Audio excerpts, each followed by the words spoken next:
Hi students, this video goes with your packet work for Monday, May 11th. We're going to read the passage, How Vera Helped. So make sure you've got that in front of you. Pause the video to grab it if you need to.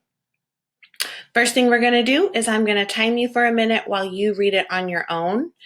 So go ahead, do your best, circle any tricky words. Ready, begin.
Okay, stop where you got and put a bracket. Now let's read it one time through together. Here we go. How Vera helped. Excuse me, are you going to drink that extra juice box? Brad turned around to see who was speaking to him. It was Vera. Not again, Brad thought. I guess not. Here you go. Brad handed Vera the second apple juice his mother always packed. She put it in the reusable shopping bag she was carrying.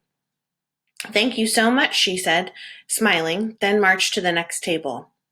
Brad rotated back to his friends, who sat with him at his lunch table, rolled his eyes, and said, She's so weird, always walking from table to table, asking people for their food. Do you think she eats it all? His friends laughed. They wondered the same thing.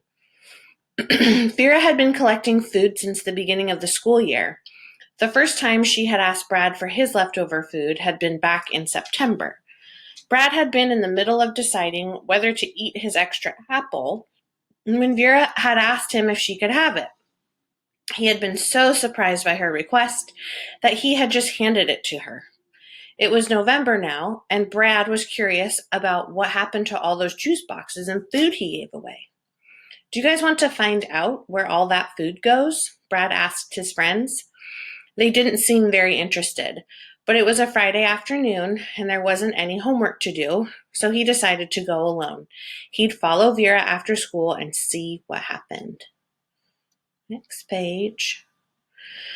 After the last bell rang, Brad said goodbye to his friends. Then he waited around until he saw Vera leave. Her shopping bag was bulging. The edges of boxes were pushing out against the bag. Brad didn't know where she lived, so he stuck close behind. When Vera walked into her house, Brad said out loud, Wow, maybe she does eat it all. Maybe her family needs the food. He felt unsure as he said it. Her family had a beautiful house with a trimmed yard, but he was truly confused. He didn't know what to make of what he was seeing. Brad was getting ready to go home when Vera came out of her house. She was carrying a small brown cardboard box. In it, Brad recognized all of the extra food she had collected at lunch. Vera walked down her block to a house that was 4 doors down, as Brad quietly followed. She knocked on the front door. A moment later, an elderly man opened the door. Brad couldn't hear what the older man said to Vera, but they both smiled. He took the box from her, went back inside, and closed the door. As Vera turned onto the sidewalk to walk back to her house, Brad was in front of her. Hi, Brad, Vera said, looking a little puzzled. What are you doing here? Brad said, I wanted to know what you did with all that food. You just collect what other kids don't want. That is kind of odd.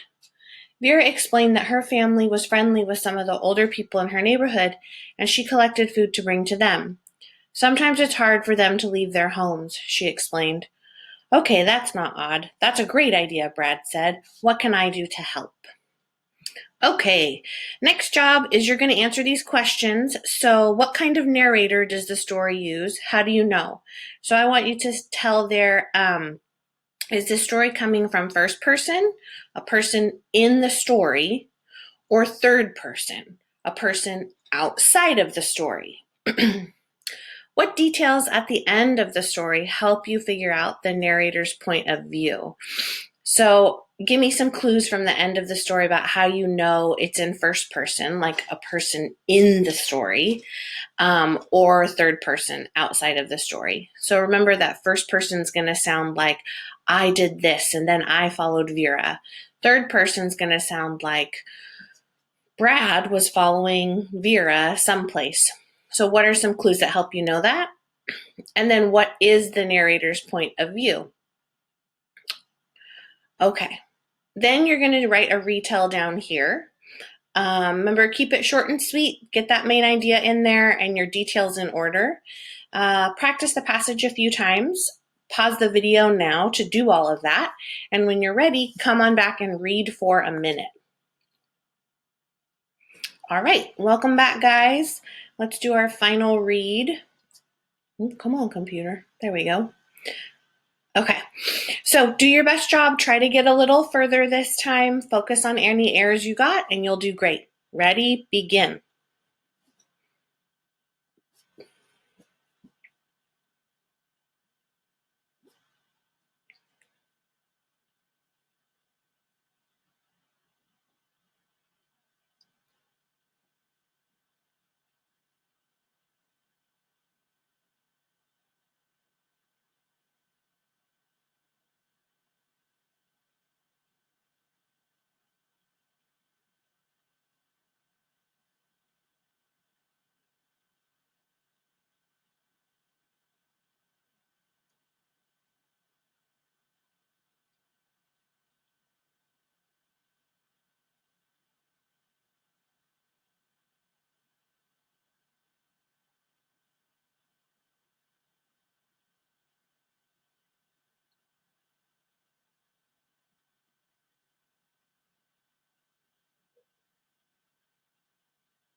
Okay, stop where you got, put a bracket. Great job. Remember, Thursday's a catch-up day, so if you're not finishing all of this in one day, don't worry about it. If you have to scale back what you're doing, just focus on the reading part. That's great too. I'll be back tomorrow with another video. Great job, guys.